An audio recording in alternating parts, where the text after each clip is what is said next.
종교개혁자 마르틴 루터에 얽힌 이야기를 언젠가 한번 여러분 들어보셨을 것입니다. 루터가 사역을 하다가 너무 힘들고 어려운 겁니다. 반대자들의 극심한 박해는 이루 말할 수 없었고 종교개혁은 더 이상 진척되지 못한 가운데 있었습니다. 마음의 낙심도 되고 육체도 지쳐서 거의 식음을 전폐한 채 드러누워 있었습니다. 어느 날 보다 못한 아내가 검은 상복을 입고 루터 앞에 나타났습니다. 깜짝 놀란 루터가 물었습니다. 부인, 누가 죽었어? 루터의 아내가 태연히 대답했습니다. 예, 돌아가셨습니다. 하나님께서 돌아가셨습니다. 그분이 살아계신다고 한다면 당신이 어찌 이처럼 절망과 좌절 속에 빠질 수 있겠소? 라고 했습니다. 그 말을 듣는 순간 루터는 큰 충격을 받습니다. 그렇지, 하나님이 살아계시지. 다시 힘을 얻어 종교개혁을 끝까지 완수해 나갔다고 합니다. 산호라면 정말 힘들고 어려운 일을 당할 때가 있습니다. 저 역시 길지 않은 인생길에 크고 작은 어려움을 많이 겪었습니다. 그런데 그 어려운 일을 당하면서 제 나름대로 고난을 이기는 법 두 가지를 알게 되었습니다. 하나는 모든 고난에는 끝이 있다라는 것입니다.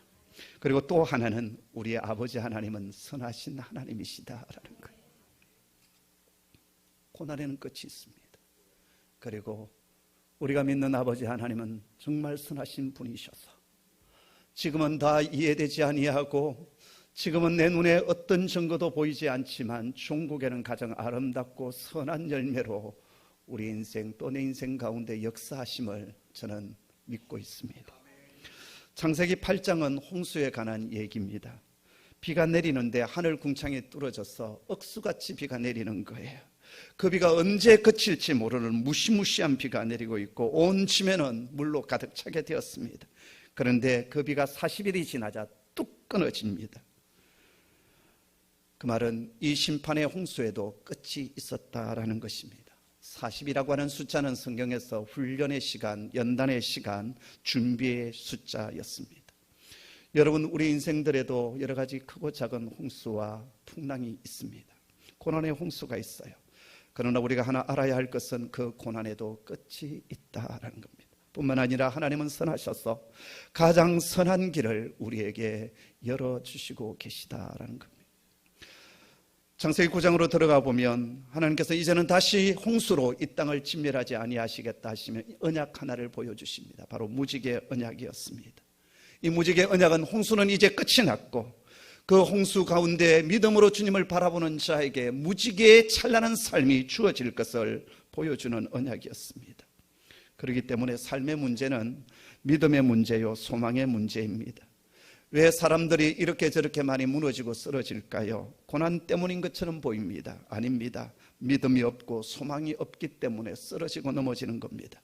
소망이 있는 자는 인내합니다. 그 어떤 상황 속에서도 오래 참고 끝을 기다립니다. 그리고 승리의 노래를 부릅니다.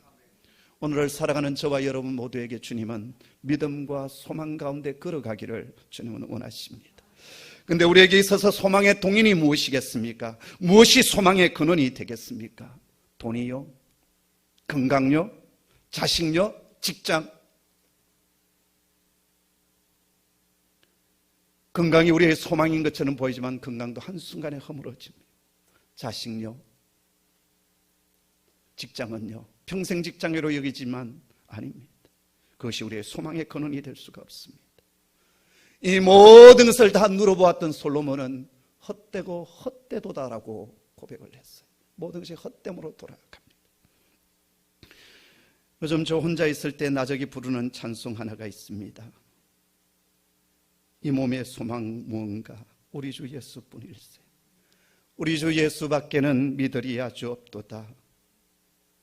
굳건한 반석이시니 그 위에 내가 서리라. 그 위에 내가 서리라. 우리의 유일한 소망은 우리 주 예수 그리스도 한 분밖에 없습니다. 오늘 말씀을 보십시오.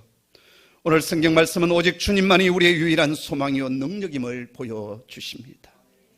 오늘 말씀의 시작은 어디서부터 시작되고 있습니까? 바로 나사렛 무덤 앞에서 시작되고 있습니다. 무덤은 어떤 곳입니까? 우리 인생의 제일 마지막 끝 종착역 아닙니까? 우리 인생의 마침표, 바로 그것이 무덤 아니겠습니까? 인간 절망의 끝자락이 바로 무덤입니다. 그런데 그 무덤 앞에 주님은 서 계시고, 그리고 생명의 말씀을 선포하심으로 그 절망의 가정을 소망으로 바꾸어 주시며, 썩어 죽어가고 있는 그 몸을 다시 생명과 부활로 일으켜가고 계십니다. 나사로가 무덤에 들어간 지 나흘이나 지났습니다.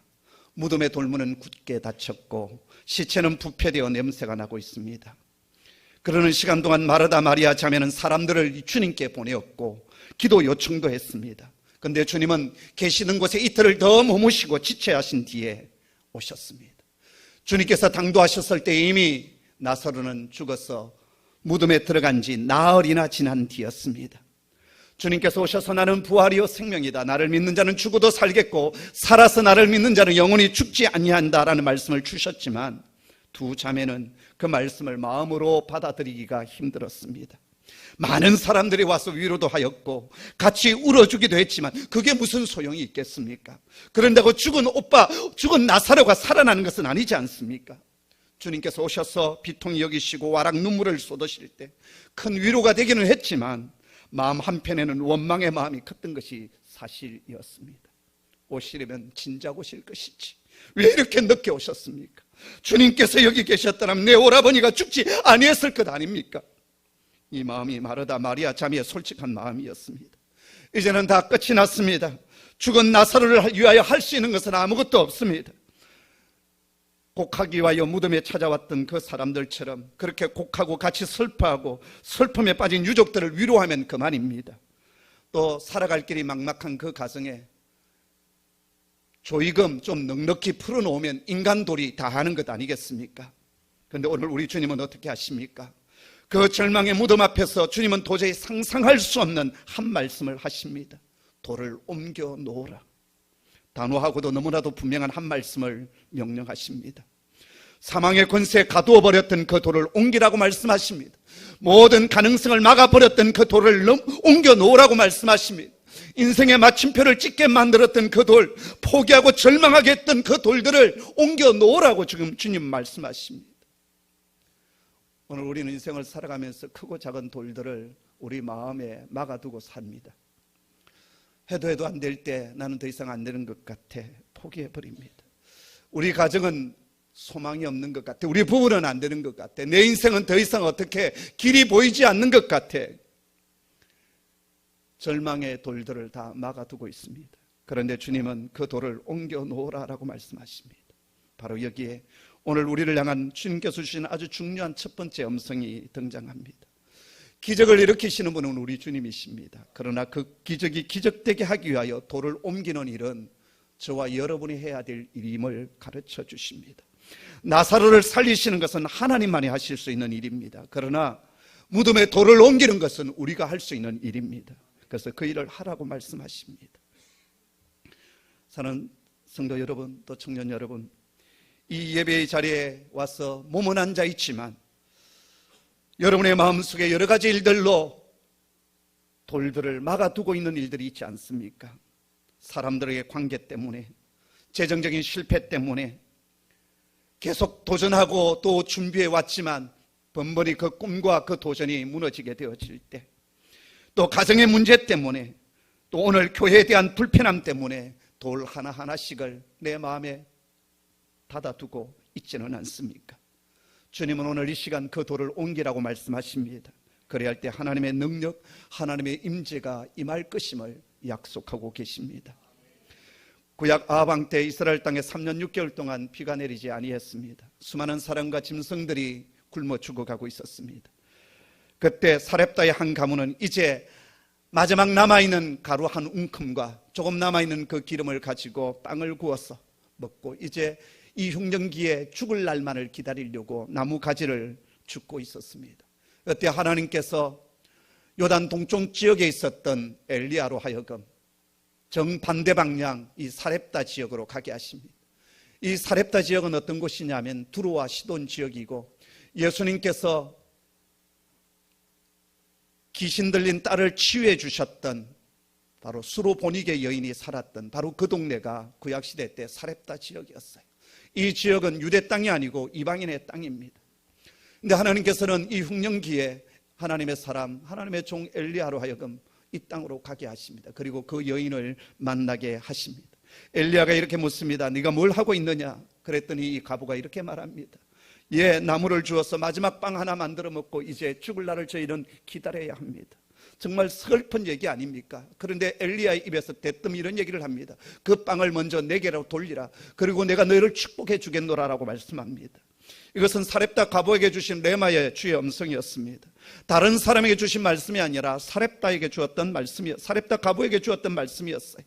그가 그 말씀을 받았지만 그 말씀대로 순종한다는 것은 지극히 어려운 일이었습니다. 마지막 남아있는 가루 한 움큼이고 기름 조금입니다. 그리고 마지막 식사고, 그리고 이제 죽을 날만을 기다려야 되는, 흉년이 언제 끝날지도 모르는 그 암담한 시기에 그것을 하나님 앞에 올려드린다. 그건 어려운 일이었습니다. 그러나 하나님의 약속의 말씀이 주어졌기에 사렙다 과부는 믿음으로 그 말씀에 순종합니다. 그런데 그 이후에 하나님의 역사가 시작됩니다. 그때로부터 시작해서 밀가루통에 밀가루가 떨어지지 아니하고 기름병에 기름이 다함없이 채워집니다. 그리고 그 흉년의 시기를 믿음으로 이겨내게 합니다. 왜 하나님께서는 엘리야로 하여금 이 이방인의 땅 사렙다로 가게 하시고 이 과부를 만나게 하셨을까요? 그 당시 유대 땅은 모두가 하나님을 등진 시대였습니다. 하나님을 배신하고 배반하고 은혜를 잃어버렸던 시대였어요. 우상을 섬겼습니다. 그랬기에 모든 하나님의 공급함이 끊어지는 흉년의 시기가 시작되어진 거예요. 그랬을 때 하나님은 이방 땅이었고 이방 여인이었지만 이 사렙다 과부의 그 믿음을 덜추어내시며 하나님의 종을 격려하실 뿐만 아니라 또 그 가정에 믿음으로 살아가는 그 가정을 하나님께서 공급하시고 하나님의 임재와 영광이 충만하게 만들어 갔던 겁니다. 기적을 일으키시는 분은 하나님이십니다. 그러나 그 기적을 기적되게 만들어가는 것은 우리의 믿음의 행동입니다. 베세다 들녘 어린 소년이 가지고 온 물고기 2마리와 떡 5덩이를 여러분 기억하시지요? 하루 온종일 주님의 말씀을 듣느라고 굶주려 있었던 그 무리를 보시면서 주님께서는 너희가 가지고 있는 것을 나누어 주라라고 했습니다. 그때 이름도 알 수 없는 한 소년이 물고기 2마리와 떡 5덩이를 들고 왔습니다. 주님은 그것을 받으시고 하늘을 향하여 감사의 기도를 드리신 뒤에 그것을 떼어주며 제자들에게 나누어 주라고 말씀하십니다. 제자들은 그 말씀에 순종하여 그 떡을 떼어 나누어 줄 때 기적이 일어나기 시작했어요. 그날 5,000명이 먹고도 12광절이 가득 차 넘치는 기적의 역사가 일어났습니다. 500여의 표적을 일으키는 것은 주님께서 하시는 일입니다. 그러나 그분의 손에 들려진 물고기 2마리와 떡 5덩이의 헌신은 우리가 해야 될 일이며 믿음으로 그 떡을 나누어 주는 일은 우리가 해야 될 일임을 말씀해 주십니다. 6월절 성리를 주시는 분은 하나님이셨습니다. 그러나 어린 양을 잡아 그 피를 좌우 문술조에 믿음으로 바르는 일은 이스라엘 백성들이 해야 될 믿음의 행동이었습니다. 철옹성 여리고성을 무너뜨리는 일은 하나님께서 하신 일이었습니다. 그러나 주님의 말씀을 듣고 하루에 한 바퀴 침묵으로 그 성을 돌고 마지막 날 7바퀴를 돌고 아직 성은 아무런 조짐도 일어나지 않았지만 승리의 함성을 부르는 일은 이스라엘 백성들이 해야 될 믿음의 행동이었습니다. 주님이 하실 일이 있고 우리가 해야 될 일이 있습니다. 성도 여러분, 우리가 해야 될 믿음의 행동들, 믿음의 행위들을 행하여 나가는 저와 여러분 되기를 원합니다. 주님은 지금 무덤에서 돌을 옮겨 놓으라고 명령하십니다. 그 말씀 앞에 마르다가 걱정스러운 어투로 한마디 합니다. 주님, 죽은 지가 나흘이나 지났습니다. 벌써 냄새가 나나이다. 아마 우리의 무덤으로 생각하면 이해가 되지 않을 것입니다. 우리는 땅을 파고 시체를 안치하고 그 위에 봉분을 만듭니다. 그래서 그 안에 썩어가는 것이 바깥에서는 전혀 느낄 수가 없습니다. 그러나 이스라엘의 무덤은 그렇지 않습니다. 자연적인 동굴이나 아니면 석회 동굴을 팝니다. 그리고 그곳에 마치 다락처럼 이렇게 벽장처럼 만들어서 그곳에 세마포를 쏴서 시체를 안치해요. 그러면 한 1년 정도 지나면 그 시체가 썩어서 이제 유골만 남게 되겠죠. 그러면 그 유골들을 다 수습해서 그 선조들, 그 조상들이 함께 있는 그 유골함에다 같이 넣어두게 돼요.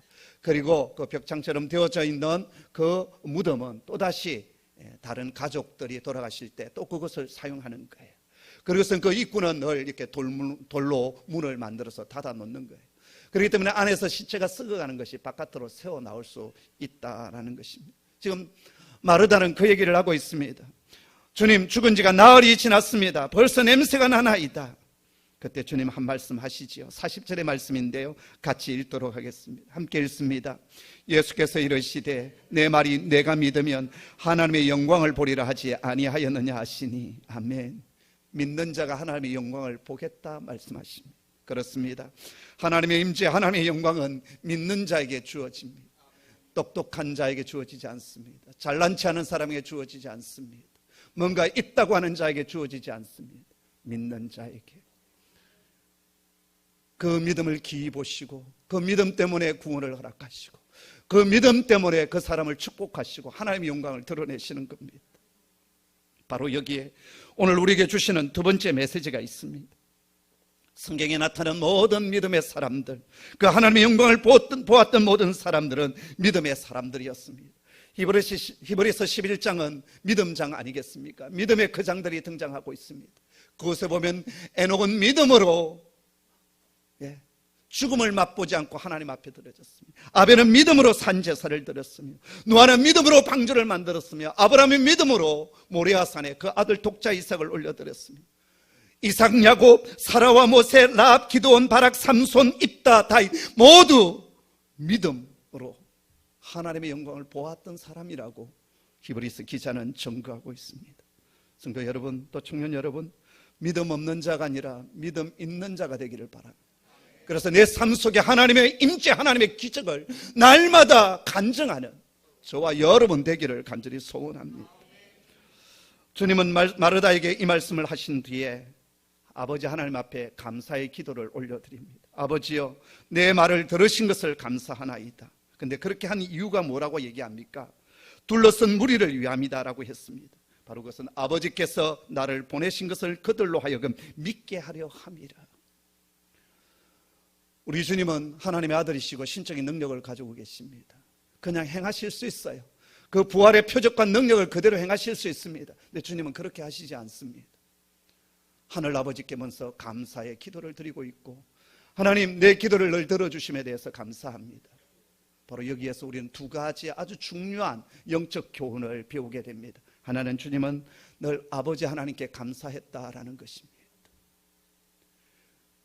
주님은 하나님의 아들로서 신적인 능력을 가지고 계십니다. 빌립보서에 보면 하나님과 동등되신 분이시다라고 했습니다. 그런데 주님의 사역은 늘 아버지 하나님의 공급하심으로 아버지의 뜻이 있는 곳에, 그리고 그 모든 것이 아버지 안에서 이루어짐을 날마다 간증하고 또 찬송하며 그리고 감사를 했다라는 것입니다. 사랑하는 성도 여러분, 우리의 신앙생활 속에서 가장 잘못된 신앙이 뭔지 아십니까? 그분의 은혜를 잊어버리는 거예요. 감사를 잊어버리는 겁니다. 내가 잘나서, 내가 뛰어나서, 내가 열심히 해서 뭔가 했다. 아니요, 아버지 하나님께서 주신 거예요. 아버지께서 공급해 주셨고 아버지께서 채워주셨어요. 아들이신 그분도 늘 아버지께 감사했어요. 그리고 아버지께 영광을 올려드렸어요. 목사가 되어서 목회를 하면서 계속 느끼는 것이 하나 있습니다. 그 뭐냐면 사람들이 은혜를 잘 모르는구나. 가장 많은 사랑과 교회에 가장 많은 도움을 받았는데 어느 순간 보면 그 은혜를 다 잊어버려요. 그리고 감사할 줄 모르는 겁니다.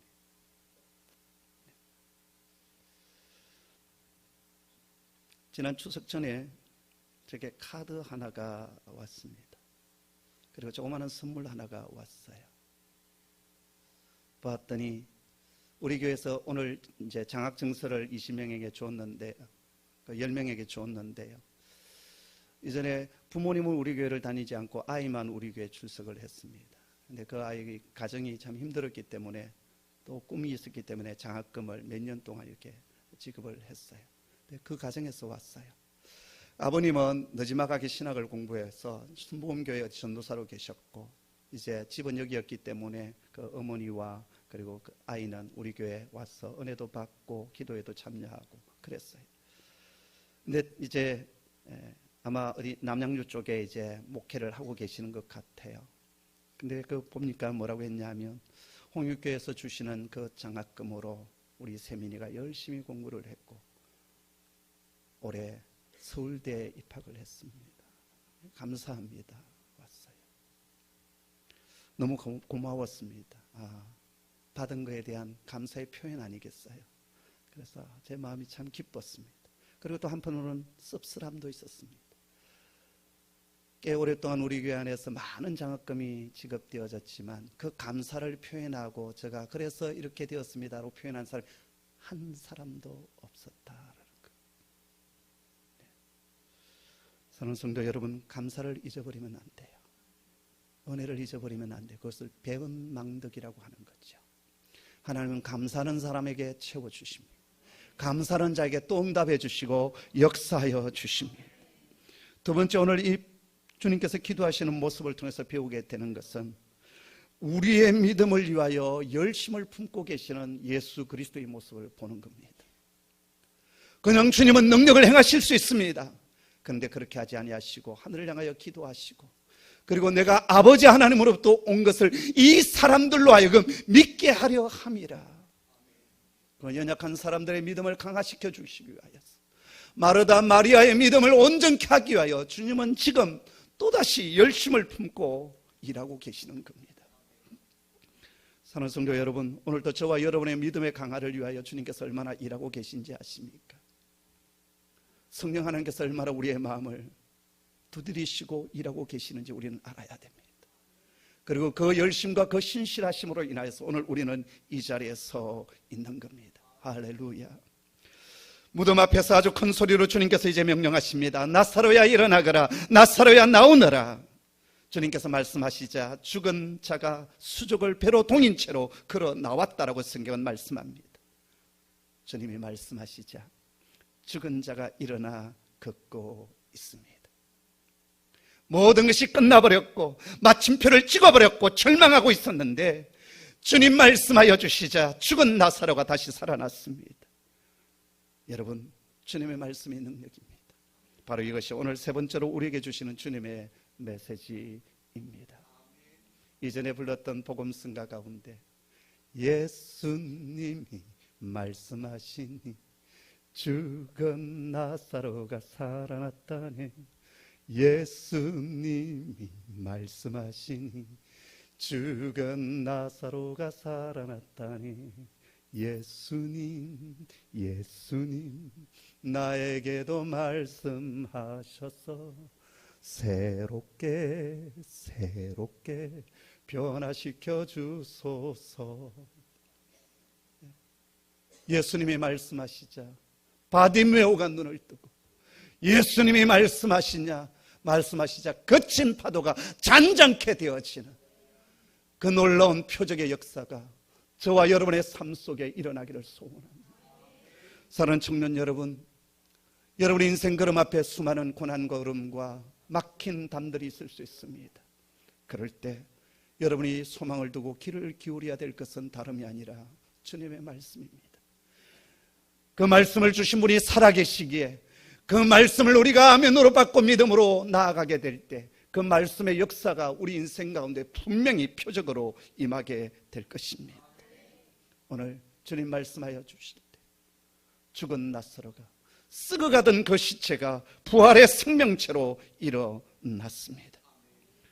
오늘 우리는 늘 절박한 삶이 한계에 도달하면 이제 끝났다고 마침표를 찍어버리지만 주님은 우리 인생의 마침표를 결코 찍지 않습니다.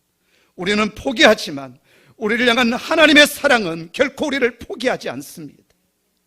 주님은 사단의 영에 사로잡혀 살던 우리들, 진노의 자녀였던 그 우리의 인생들, 마침표를 찍었던 우리 인생들을 새로운 소망의 삶으로, 느낌표의 인생으로 바꾸시기 위하여 오셨습니다. 실은 저와 여러분의 인생이 어떤 존재인지 여러분 아십니까? 에베소서 2장에 보면 여러분도 전에는 범죄와 죄로 죽었던 사람들이었습니다. 그때 여러분은 범죄와 죄 가운데 이 세상의 풍조를 따라 살고 공중의 권세 잡은 자의 통치자, 곧 지금 불순종의 자식들 가운데 역사하시는 그 악한 영을 따라 살았습니다. 날 때로부터 진노의 자녀들이었습니다. 그러나 하나님은 자비가 넘치시는 분이셔서 우리를 사랑하신 그 큰 사랑으로 범죄로 죽었던 우리를 그리스도와 함께 다시 살리셨다라고 했습니다. 우리는 죽을까 말까 했던 존재가 아니라 이미 죽었던 존재였어요. 현재 완료형이었습니다. 마침표가 찍혀졌던 존재였습니다. 죄 가운데 이 세상의 풍조를 따라 살았고 공중의 권세 잡은 자, 그 사단의 종노릇하는 자였습니다. 우리는 어쩔 수 없는 하나님의 진노의 대상이었습니다. 죽은 나사로처럼 썩어가던 존재였습니다. 그러나 하나님의 신실하심이 우리를 살리십니다. 그 아들 예수 그리스도를 죽은 우리를 살리시기 위하여 내어주시고 십자가에 못 박혀서 우리가 사단에게 빼앗겼던 우리의 영혼을 주님은 되찾아 주셨습니다. 그리고 또다시 우리에게 마지막 날 부활의 소망으로 다시 약속의 언약을 허락하여 주십니다. 바로 그 힘, 그 소망 때문에 우리는 약한 세대 속에서도 때로는 막막하고 힘들고 때로는 좌절하고 절망적인 순간에도 우리는 다시 힘을 얻고 용기를 가지고 걸어갈 수가 있습니다. 깊은 바닷속의 수압은 잠수함도 찌그러질 정도로 엄청난 수압이 내려 눌린다고 합니다. 새가 찌그러지는 그러한 현장에서 그럼에도 불구하고 작은 물고기, 그 연약한 물고기는 유유히 헤엄을 쳐 다닙니다. 저는 어린 시절 어촌 마을에서 자랐습니다. 참 동네가 아름다운 마을인데요, 앞에도 항구가 있고 뒤에는 해수욕장이 있는 그런 곳이었어요. 제가 수영을 잘은 못하지만 그래도 바닷가에서 배웠던 바다 수영입니다. 지금은 이제 뭐 힘이 없어서 뭐 한 번 이렇게 휙 하고 나면 하지만 어린 시절에 제가 아침밥 먹고 물속에 들어가면 점심때 이렇게 나올 정도로 수영하다 힘들면 들어 누워서 이렇게 다 있고 좀 잠도 좀 자고 뭐 이게 가능해요. 푹 자는 건 아니지만 이렇게 깜빡 잘 수 있는 그럴 정도로 제가 수영을 했어요. 어느 날 저희 사촌 형이랑 멍게를 잡으러 가자라는 거예요. 양식 멍게가 아니라 이제 자연산 멍게인데 우리가 늘 수영하는 그런 곳이 아니라 저 뒤쪽 절벽 있는 쪽으로 이제 가자는 것이었습니다. 따라 나섰습니다. 수경을 준비하고요. 그쪽으로 이제 가면 저 건너편에 외도가 있고 또 저 멀리는 해금강이 보이는 그런 곳이었는데요. 이 이제 자연산 멍게가 보통 한 2m, 3m 저 깊숙한 곳에 있어요.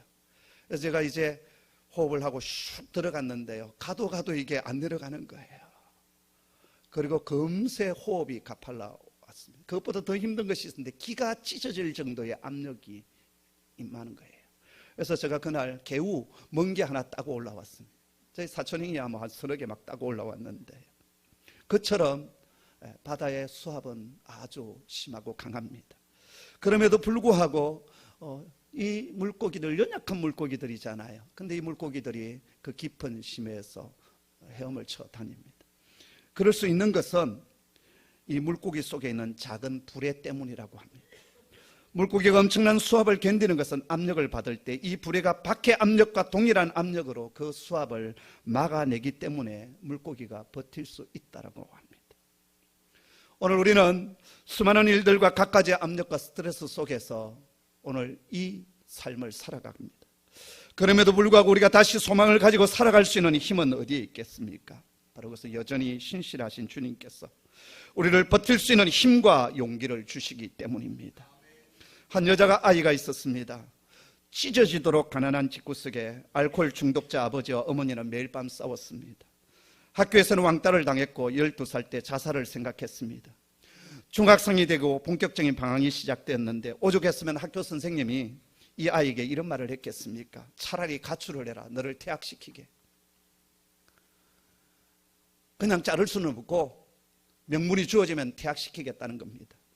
선생님의 말에 3번이나 가출을 했고 정말 퇴학을 당했습니다.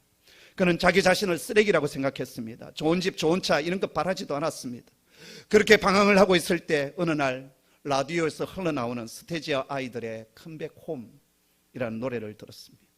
그리고 그 노랫말처럼 집으로 돌아왔지만 삶의 자리는 여전히 지옥이었고 사람들은 손가락질을 하기 시작했습니다. 그럼에도 검정고시를 거쳐서 1년 넘게 실업계 고등학교에 진학을 했습니다.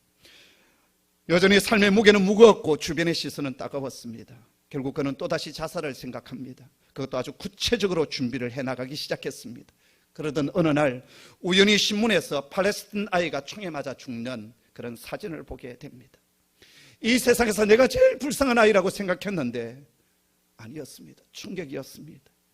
그리고 그는 생각이 바뀌기 시작했습니다. 이 넓은 세상에서 나는 어떤 역할을 할 수 있을까?